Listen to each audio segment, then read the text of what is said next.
Welcome back to Untaming Masculinity, the podcast where we tackle issues relevant to men and their journeys to reclaim their masculinity.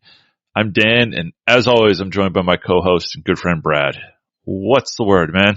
Oh man, it's a good day. You might hear some ambient noise. My kids are stomping around upstairs, tromping around like tyrannosauruses and stegosauruses and whatnot. But life's good, man. It's always good to hear them giggling and laughing. So it's one of those proud papa moments. Anyways, how you doing? You can always tell dads who have little kids because they know the names of dinosaurs. Oh, dude, I'll know names of dinosaurs till the day I die. Don't you besmirch those Jurassic era beasts. My favorite was always the Ankylosaurus. He was like the little guy with the hard shell and like the spiky tail. The club for the tail, yeah. Man. He was just a badass. Is no joke. He reminded me like a little lineman, just kind of like running around. Anyways, yeah, things are good here. It's another crazy week. My wife, we got a 2-week stretch here where it is nuts. My wife is traveling for work this week. I am supposed to be going up hunting this weekend to a buddy's place. It's turkey season here in New York. And then she's back on the road next week. So I may see my wife for like 48 hours total in the next 2 weeks. So yeah. Holding down the fort with teenagers, you're going to survive. Yeah, they're pretty good. You know what? The crappy part is we're so busy that it's tough to kind of like get dinner right. Like last 2 nights dinner has been just kind of a wing and a prayer kind of thing. So anyways, is what it is. Kids are easy to please. Give them chicken nuggets. Give them pasta. I don't know. Dude, they're not 4. Dude, I've got one daughter who's like, can we get sushi every night? When I was 13 years old, I ate 8 million chicken nuggets. We were animals at 13 years old. For some reason, 13-year-old girls are a little more sophisticated, I think. So okay. All right. You'll learn one day. One day your little girl will grow up. Tell me she wants sushi or brisket or something. I'll figure it out. All right. So tonight we wanted to do something we haven't done in a little while. We went out to our listeners and asked if anyone had questions, and we're going to do an AMA tonight. So I think you've got, 3 or 4 questions lined up that we're going to spitball on and see where we go. Yeah, I've got 3. So let's kick this off. This first one is presented by our good friend Sean Proctor, and he prefaced this by saying, as men, most of us have pain and trauma that helped shape us, into who we are now. How do we handle that pain? How do we stop ignoring by staying busy, logically dismissing it, or coping by turning to alcohol, drugs, porn, etc.? Coming out the gates pretty strong. Yeah, that's a pretty tough one. So he's working on the premise that we're all shaped in some way, shape, or form by pain, and I can see that. I can see how that happens with guys. But the question is kind of interesting to me. You know, how do we handle that pain, and how do we stop ignoring it by staying busy and logically dismissing it and turning to alcohol, drugs, and porn, etc.? So I'm a little torn here because I don't think that staying busy is necessarily ignoring it. The question is, have you dealt with the pain, right? Are you dealing with the pain? Have you talked about it? If it's severe enough, have you seek treatment, etc.? But in my opinion, you can be doing that and then at the same time keeping yourself busy and not ignoring it, but keeping yourself busy so that you're not just dwelling on it consistently and having it fester in your mind. The idea of just, I've got this picture of a guy just sitting on his couch, just thinking about, all the tragedy that befell him previously in his life, whereas he could be spending that time doing something useful.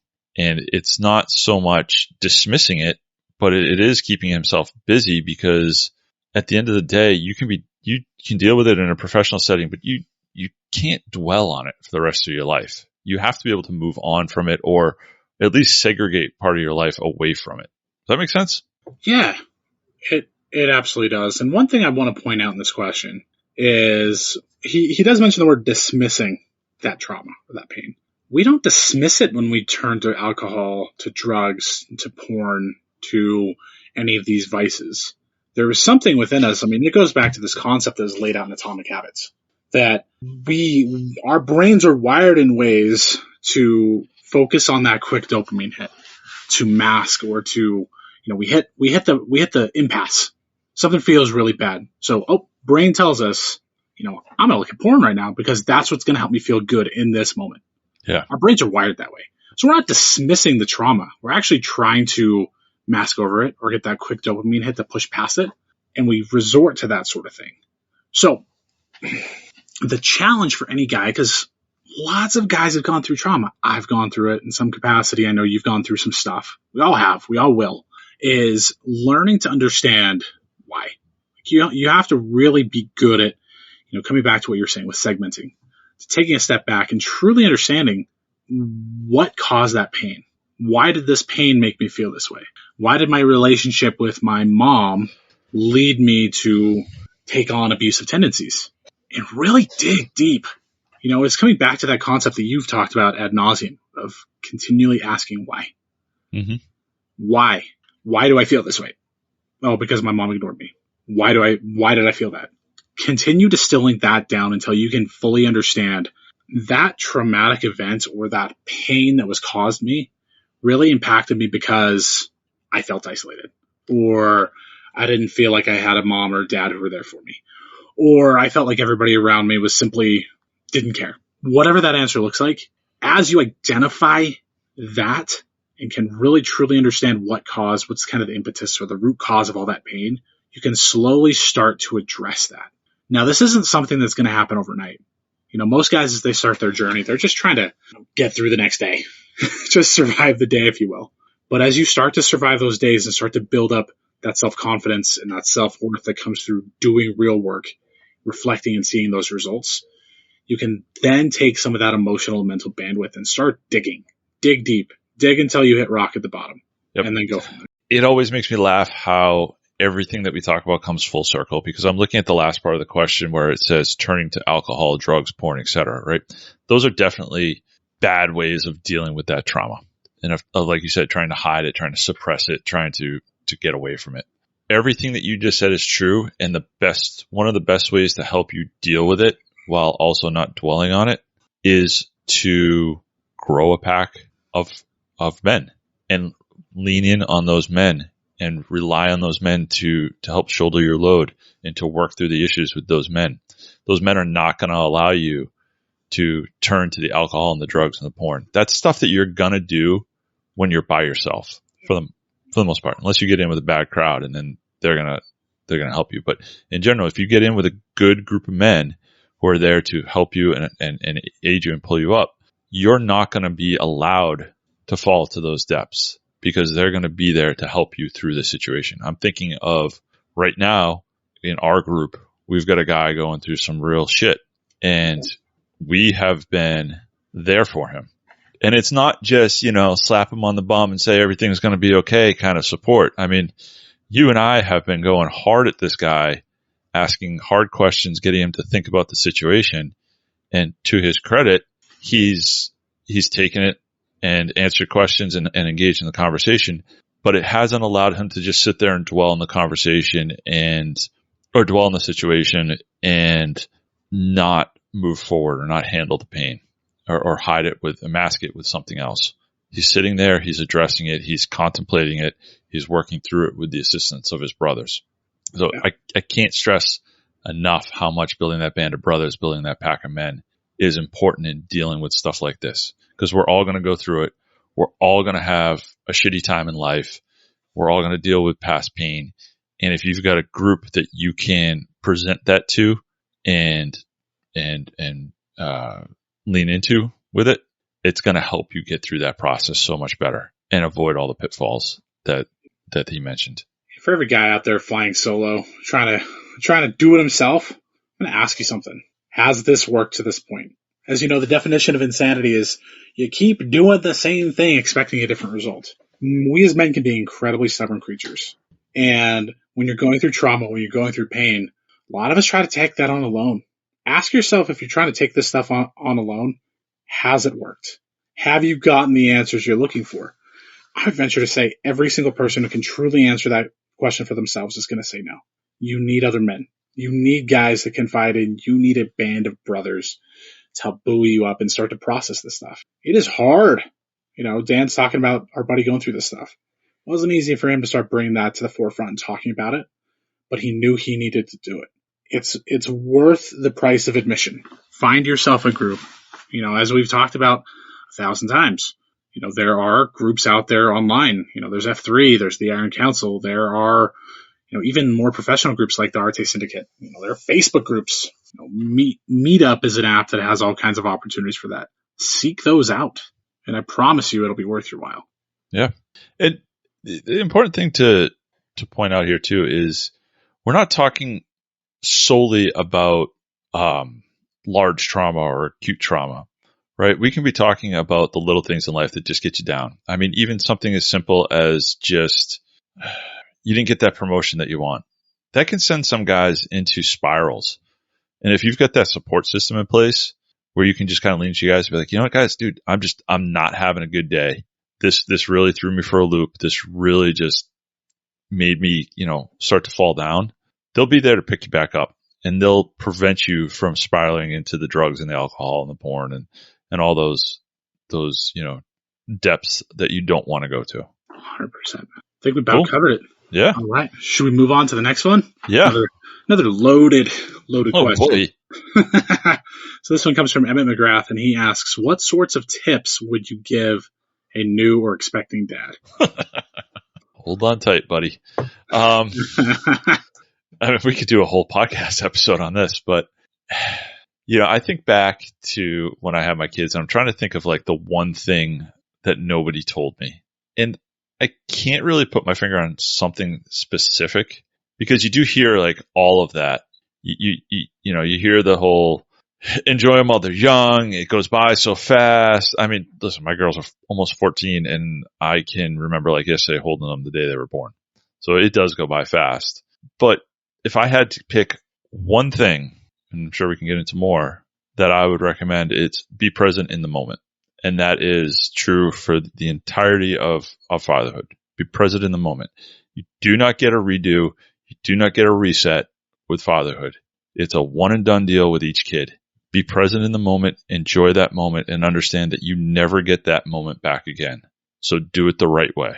Yeah, that's really, really well put, man. I'm drawn to this concept of legacy. We have our kids, we have our posterity with the hopes of establishing our legacy through them that they can carry on and carry forward. I'm going to tell you something, going back to what Dan said in terms of being present. There are always going to be work stressors. There are always going to be financial stressors. There might be some game on. There might be all of these things that are going to try to distract you and pull you away from your kids. Some of those things have to be handled, right? You might have a work stressor that you have to take care of. But I'm going to tell you something. It's very easy for us to catastrophize and to embellish these things and make them these massive, life-altering events that deserve our full attention at the expense of our kids. And that is the most ass-backwards way of approaching fatherhood in the world. Yes, there are times and seasons where we need to prioritize work. There are times and seasons where we need to go ahead and take care of the bills so we make sure that we provide for our kids. But you have to remember why you're doing these things. Why did you choose to work as hard as you do? Why have you chosen to be responsible with your finances? Why have you chosen to focus on your fitness and your health? It's for that legacy. All of those things are fleeting. Your relationship with your kids, your posterity, their future are not. A job is a means to an end. Money, while important, is a means to an end.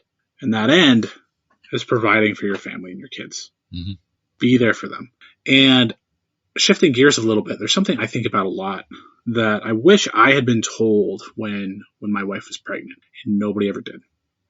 And so I will tell this to everybody when they ask me, everybody, especially when they're first-time dad expecting a baby. And, they're excited, they're scared, the gamut of emotions are all there. The one thing that I will tell everybody is those first few months being a new dad can be incredibly isolating. Your wife, your girlfriend, whomever, she's going to be entirely focused on that baby. She's not going to be able to be emotionally present for you. That baby doesn't need dad. That baby needs to be fed, so it needs a boob. It needs its diaper changed. It needs to sleep. That's about all that a new baby needs. Those are its needs. Its mom can provide all of those needs, and it needs the emotional support that its mom provides. So what I mean by that is when I was a first-time dad, I wish somebody had sat me down and told me, you're going to feel incredibly isolated the first 6 months of your, in this case, my daughter's life. Your wife isn't going to be there emotionally for you. That little girl just wants her mama. You're just kind of there. You're an ancillary piece that, helps swap out and does line changes so your wife can get in some extra sleep. You're the guy who goes to work. You change some diapers, but really neither of them emotionally need you in that moment. And that isolation can be it's hard. It sucks. Being a dad is awesome. Like the first time you have a baby put in your arms, it's an incredible feeling. But then when the grind sets in, you feel isolated and alone. And I'm going to tell you something. It changes. It goes away. It's about 6 months old there, give or take, when your baby looks at you, its eyes get big, smiles, knows your dad. It's the greatest feeling in the world. You start to build that relationship. But before that time comes, it can feel very isolating. So in those moments of isolationism, it's that much more important, going back to what Dan said about building a tribe, building a pack, having guys you can talk to go do stuff with, to get out of the house with. It's important to do things like go work out, take care of yourself physically, train your mind through reading, through doing things that will build you, because you're going to need those things because it's a really tough time. Yeah. That was going to be my other point was to Brad's point is you move down on the totem pole. Yep. You're before, especially if it's your first kid, it was you and your wife. And then when this baby comes, you are literally the roommate for a while. And that's a little bit of an exaggeration, but it really is. You just need to be there and support your wife, support whatever she needs, be there to fill in at the 2 a.m. feeding or whatever it is, and just understand that this is the season in life that is completely not about you. Yes, having that tribe will help, but at the same time, don't hide with them. Right? Don't make it all about, oh, it's Friday night, I'm going to see the fights with the boys. I'm going out to, going on a backpacking trip with the boys, whatever it is. Make sure that you are there and you're prioritizing your family first in those 6 months. Brad's 100% right. That little baby really doesn't need you those first 6 months. But if you want that big smile at 6 months, you got to be putting the work in ahead of time. You can't just show up and expect it to happen later on. And the relationship with your wife is going to be, you need to be doing those things to maintain it, to make sure that when things level out a little bit, that there's a good, solid relationship to go back to. That was something I learned. Absolutely, I learned the hard way. I mean, my wife to this day still talks about how, for the first 2 years, I didn't know what the hell I was doing and how to be present. I don't think I was necessarily a bad dad, but I was definitely not the best husband that I could be those 2 years. I got frustrated. I got lost. I didn't know what to do. And I didn't fit in, and I felt like nobody was paying attention to me. And that's okay. I mean, listen, they're not going to be paying attention to you. They're not paying attention to you, and you have to learn to be okay with it. As stupid as it sounds, you go to your parents' house now, you're just the person bringing the grandchild. They don't give a shit about seeing you anymore. My mom literally the other day said, Brad, I don't want to see you. I want to see my grandbabies. Right. And it's a little tongue in cheek, but it's also very true. And you got to learn that you're not as important anymore in the sense of people get excited to see you. Yeah. But to that little baby, man, you're the world. You and mama are the world, and you got to make sure that you're there for them all the time. The other thing I would say is, I don't know Emmett's situation, right? He just says being a new dad. I don't know if he's married. I don't know if it's a girlfriend. I don't know if they're together, if they're not, whatever it is.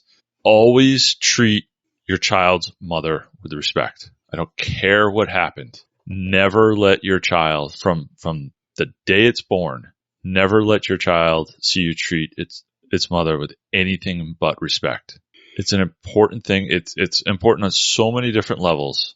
But regardless of what you think of that woman, she is the mother of your child. And she is an important figure who's always going to be in that child's life. And you need to make sure that she is treated with the respect that she deserves in that role. You need to be the man you want your son to be. Yeah. And the man that you want your wife or your daughter to marry. Right.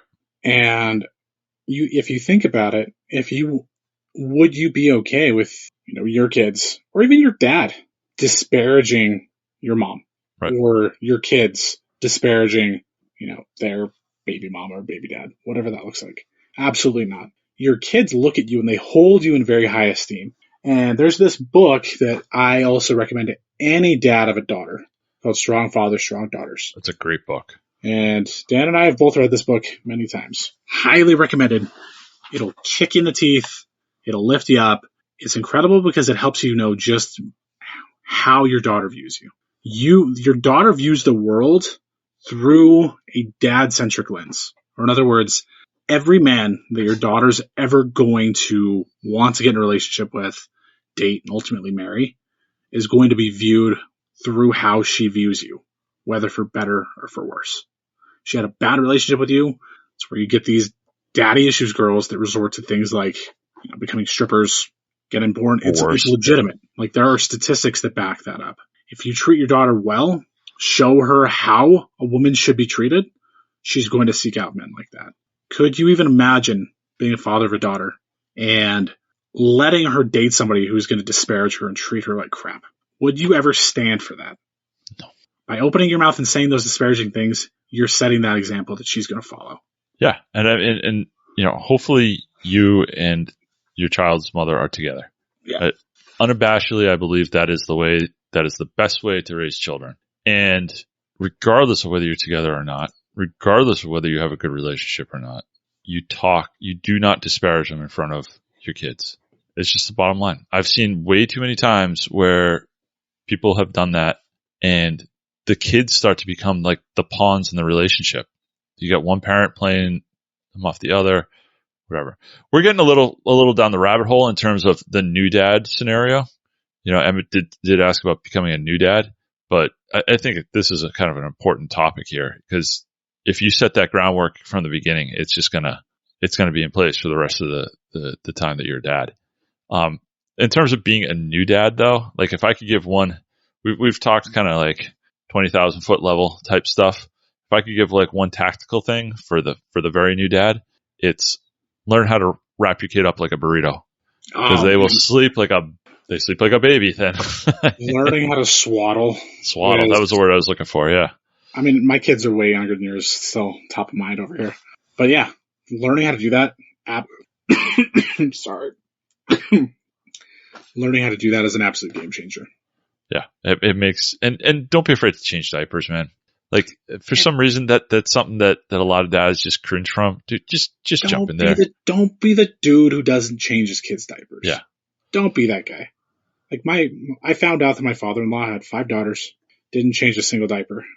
And I was like, how is that even possible? Don't be that guy. You're never going to change more diapers than your wife, unless you're the stay-at-home parent and she goes back to work. That's the only way that I could possibly see it happening. But don't be the guy who doesn't change diapers. There's just no reason for it. And like I said, just be present. Just, the kid wants to roll around on the ground and giggle for a half an hour. Dude, just enjoy it. Don't worry about your phone. Don't worry about the game. Don't worry about work. Don't worry about dinner. Be there. Enjoy those little baby belly laughs that are just contagious, because you don't get it back. Before you know it, they're 14-year-olds just grunting at you. Sounds like you're speaking from experience over there. I wouldn't know anything about that. All right. Third and final question. This one comes from Preston. And this says, how do you address a dominating or domineering parent? Do we have any background on that? What they're talking about in terms of dominating? No? So I have probably at least a fairly decent idea, because I believe I know where this question is coming from. Okay. Just say, for example, a domineering mom who is, one could say, narcissistic. It's either her way or the highway. So like somebody's just too much too much in your business, like telling you how to lead your life, like when you're married and that kind of thing. Am I going down the right road there? Like, I am entitled to receiving X, Y, and Z because I'm your parent. Okay. So I once heard, I would love to give credit to whoever said it. I once heard the term powdered butt syndrome. And what the person was talking about, and this kind of ties in kind of neatly with our second question, was that anybody who's powdered your butt will refuse to take advice or direction from you. So dealing with what that basically getting at there is dealing with parents is tough.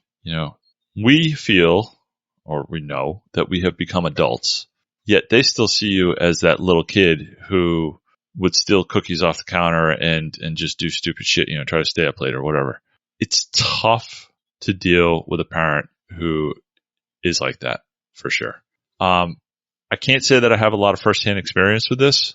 I very early in my adult life had a bit of a direct conversation with my parents about how this stuff just isn't going to happen anymore in our relationship. Like, I'm an adult, you're an adult, we're going to treat each other that way. You're still my parents, I still love you and I still respect you like that, but you wouldn't treat your brother or your sister that way, and you're not going to treat me a certain way. And they respected that. My dad actually looked at me and kind of gave me the nod, like, all right. And my mom kind of, you could see it in her eyes that her little boy wasn't there anymore. But if you've got a parent who still treats you like that, I hate to say it, but I mean, the idea of potentially cutting them out of your life permanently, or at least temporarily, until they decide to change their ways is a step you might have to consider. You have to have a hard conversation first, a direct conversation, and lay out your expectations. But if they're not going to respect that and respect your wishes, that's something you got to start thinking about. Yeah, this question is one that explains my life in a lot of ways. I've shared this before, but I have a very dominating mom. She's a little narcissistic. She's a little dominating. She's very much because I'm your mom, I am entitled to seeing my grandkids. I am entitled to you doing what I need you to do for me. Very, very narcissistic, very dominant personality. It's never a situation where she's wrong about anything. Yeah. And I realized that led to, going back to Sean's question at the beginning, it led to some trauma, if you will, within me. And it hurt. There were things that she said that really cut me deep and took me a long time to come to terms with. And the most critical thing is, here's the thing. At the end of the day, despite all that stuff, this is still my mom. I still love the woman. She's, she still plays a very important role in my life as the woman who brought me to this world and helped raise me and all of that. Despite that, for my own well-being, I realized, and it took some prodding and some assistance and some realization from folks around me, that I needed to create healthy boundaries in order to protect myself. And what that would mean was, so when I tell you this is going to sound crazy, but it's 100% true. So as I've disclosed before, I served a mission for my church for 2 years, and I came back and I started college. So as a 21 turning 22-year-old college freshman. And after every class, I had a full slate of classes, 15 credit hours. After every single class, my mom would call me just to talk about nothing in particular, but just to talk. After I was done with school for the day, she would call again. Before the end of the night, she would call again. Every single time I'd pick up the phone and talk to her about everything and anything, just ridiculousness. So as you can see, very unhealthy boundaries, complete lack of boundaries. So going from that to building boundaries and establishing them, it was hard. The time when I started building these boundaries, I was married, had one kid. And what that meant was, when I first started setting those up, she resisted hardcore because I don't like this new Brad. This new Brad doesn't give me what I want. This new Brad isn't answering the phone. This new Brad isn't, telling me what I want to hear and bending over backwards to acquiesce to whatever I'm asking. And part of me was drawn to the idea of I don't want to build boundaries because, I'm disrupting it and I'm going to make her upset. Right. But I stuck with it diligently. I need a lot of support from my wife at the time, but I was able to do it. It took a while, but now, do I still have a mom who's domineering and kind of dysfunctional? Yes.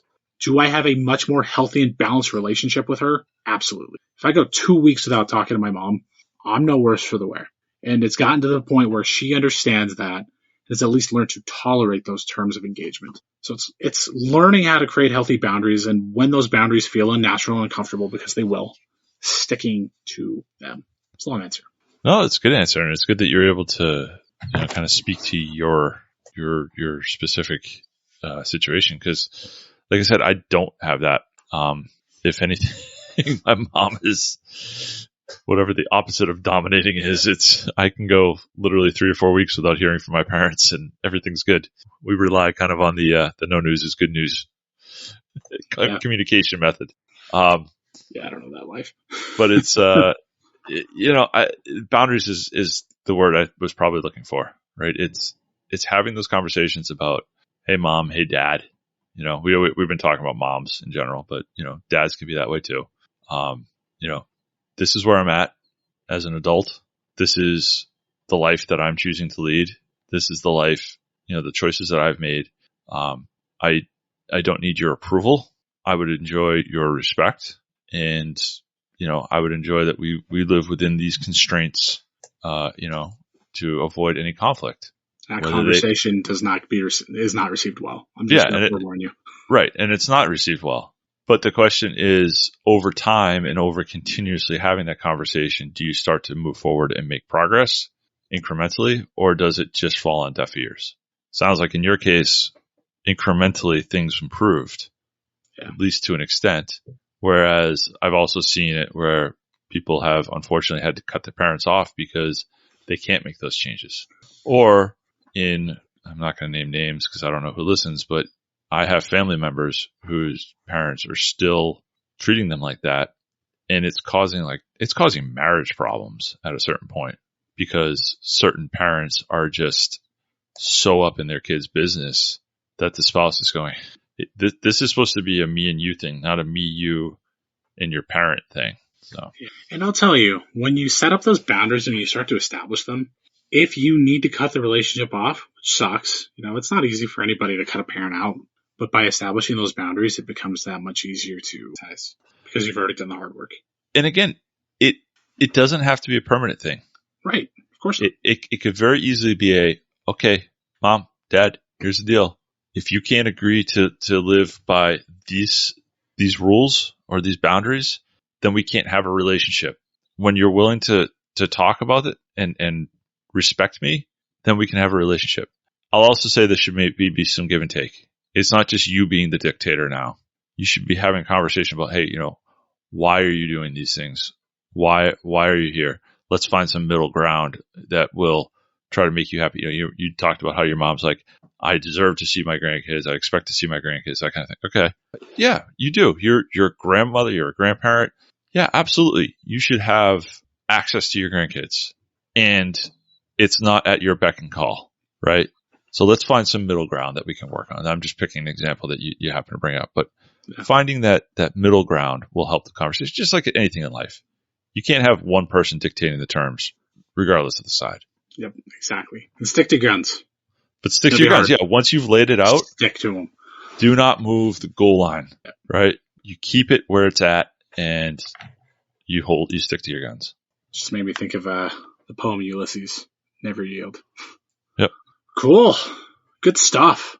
All right, man. I like these. We got to do these more often. We got to get back to doing these at least every other month. Why don't we do these more often, Dan? Why not? Why aren't we? Oh, we need more people to give us questions. Even if I did ask somebody for questions, and they said, "Hey, why are you transitioning from a man to a woman?" It's like that question will not be answered on this episode. So side story, and I probably shouldn't even get into this, but whatever, it's funny. I got a thing with my kids tomorrow night. My kids are in 8th grade; they're going into high school next year, and the school titled the event "Transition Night." Yeah. And all the parents are in an uproar because we're going, given the social climate, you couldn't think of a different name. So when it's literally just about 8th graders, transitioning to high school, but it's like, come on. You can't say that word anymore. You can't make this stuff up either. Like, it's just so ridiculous. Oh my gosh. The Facebook moms group here is just on fire with it. It's great. So when you show up tomorrow and the male principal is wearing a dress, you'll know the terms of engagement for me. That's when I start looking into homeschooling. Oh, man. I thought you'd get a kick out of that. So anyways, good episode. I want to thank the guys for listening, right? These are always fun, and it's your feedback that helps build these. So if you got questions you want us to answer, send them on our way. We'll make sure we add them to the list. And next time we do one of these, we'll get you on the air. Make sure you're checking us out. UntamingMasculinity.com. You'll find show notes for this and all of our other episodes, as well as links to our social media. Our Instagram's been doing pretty good lately. We want to keep that going, so make sure you're checking us out there, especially. If you're listening to us on YouTube, make sure you give us a like and a follow. And if you're listening to us on a podcast player, make sure you're giving us a rating and review. All of those things help us spread the word to other men. And finally, just make sure you're coming back. We'll have some more great content next week. And weeks after, we're looking at putting together some great interviews and other good topics to discuss and get guys talking. So we'll look forward to having you guys listen. So until next week, we're going to leave you with just one question. What are you doing to untame your masculinity?